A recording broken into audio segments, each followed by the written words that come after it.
and I never wanted to go down that route. So I always thought, no, you know, if I do release stuff independently, I won't have anybody telling me, you know, you've got to do that, you know, you've got to do this for the single for the radio, or you can't talk about this, or if you mention this issue, then these people aren't going to stock your album, or whatever.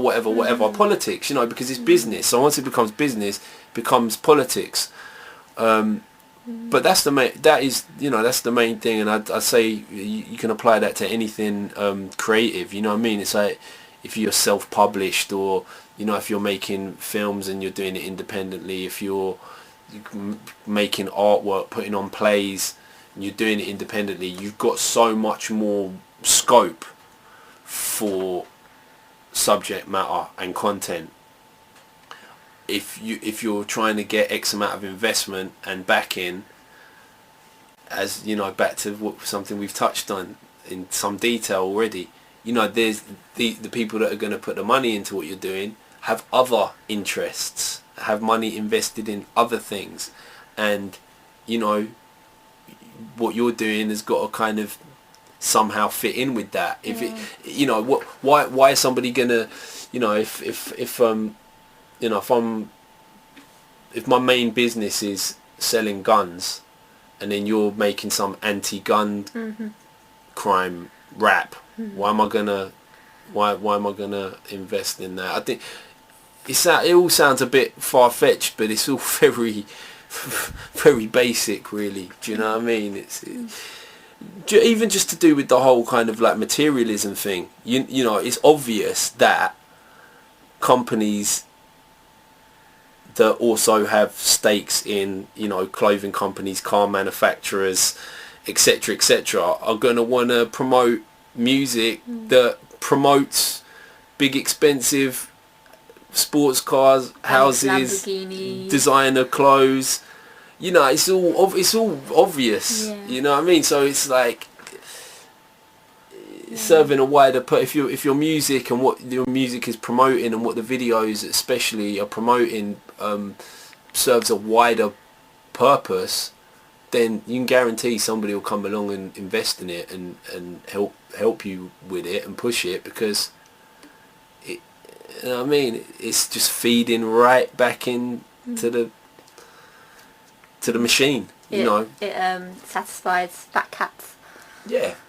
In a way. Yeah, it's you know, it's multifaceted in terms of, you know, even down to the whole thing of even if it's just to like set somebody up as a kind of scapegoat type character. I mean, there's just there's so much to gain from investing in this very, very narrow-minded idea of what is rap music. I mean, you know, this applies to anything. This applies to any kind of pop music, any kind of, not in pop music, you know, movies. Let's look at like what dominates the, you know, blockbuster movies. It's all sex and violence. Do you know what I mean? It's all end of the world, you know, apocalyptic, but without any real substance of any kind of, you know, anything real. You know what I mean? It's all escapist, but tapping into fear. Yeah, fear, definitely. I mean, fear's a big part of it. Fear is big business, because fear controls, and it's all about, you know, fear is a big part of our consumer culture. You know, even, you know, even just down to that kind of pester power thing with the kids. You know, you're going to pester their parents to buy this, because if they don't have this, then, you know, then their friends ain't going to want to play with them because they haven't got the toy, and, you know, they ain't got the video game. The friend ain't going to want to come round to their house if they haven't got the Xbox or whatever. You know, all these kind of things. Fear is huge. Fear is like, you know, don't, you know, keep, you know, you hate your job, you want to quit, Yeah, but how are you going to earn money if you're not alright? Fair, stay doing what you're doing. Don't rock the boat. You know what I mean? Just don't bite the hand that feeds. So I mean, yeah, the psychology behind it is it's pretty basic, but it gets very complex in terms of how it's implemented, how it's used, how it's used to oppress us, basically, and just to control us. And how we fall for it. Oh, every time. Well, you know what? It's not even that we're falling for it. It is a lot of the time it is real, because what power do we really have? Do you know what I'm saying? In terms of, like, if you're, let's say, just going back to the question of music or creative expression, if you feel like, I'm scared to talk about this subject or talk about that subject or address, XYZ, out of fear that you will be somehow silenced, that's not an irrational fear. That's a very, very real fear. There, again, loads of proof. There's loads of proof of people being shut down, whether through assassination or whether just through simply cutting off all of their channels, all of their platforms, and limiting their audience. Yeah, and like limiting your movement and ability to get your message out there. Yeah, definitely minimize the audience for it. That's straight up fact. Again, plenty of examples. It's just, so yeah, at the same time there's a lot of irrational fear as well, when it comes to people buying into the tabloids. We're going to make everybody believe that okay, who's the latest scapegoat demographic? There's always a new one. It's like, who are we, again, back to political correctness thing, there's always like, we're not allowed to be racist towards these people anymore, but it's currently okay to be racist towards these people. Do you know what I mean? So there's always a new person to fear. Do you know what I mean? So since 9/11, it's been like, in this country, been Muslims. Muslims, that's who we should be scared of. Don't worry about the black guy, he's all right. Worry about these Muslims. That's who you want to be scared of. That's, now with the riots, it's going to flip. It's going to go back. Now, right now, it's going to be kids. 14-year-old kid of, from an estate where with his hood up, that's the new, that's who we should be scared of again. Always will be given somebody new to be scared of, and it's not only that person, it's what they represent. That's really what it is, and the power is forcing us to fear the same people that they fear, if that makes sense. So say like the powers that be, it's understandable. The fear of Islam is very understandable. If you were one of these fat cats, one of these, whether you're a politician or some kind of MD of some global corporation, and then you look at the Islamic community and how they fit into that economic structure and that political structure, very good reason for the powers that be to be scared of that. So therefore, what do they have to do? They have to make the society share their fear in order to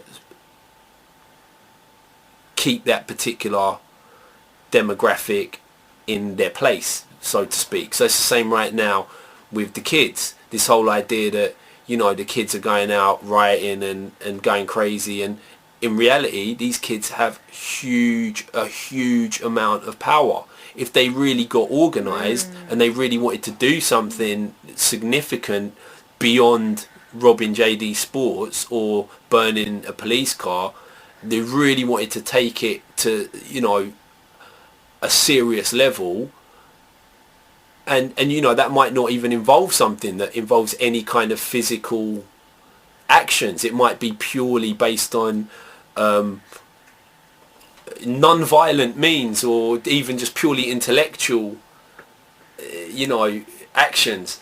But if they were to really capitalize on their power, forget about it. You know, the government would be, you know, whatever political party you want to talk about, none of them would be relevant, because all of a sudden there would be some type of challenge and some kind of unified body that people would actually say, well, no, actually, what these guys are saying makes a lot more sense to me than what any of you lot are saying. You're all saying the same ish, you know, it's different shades of the same colour, basically.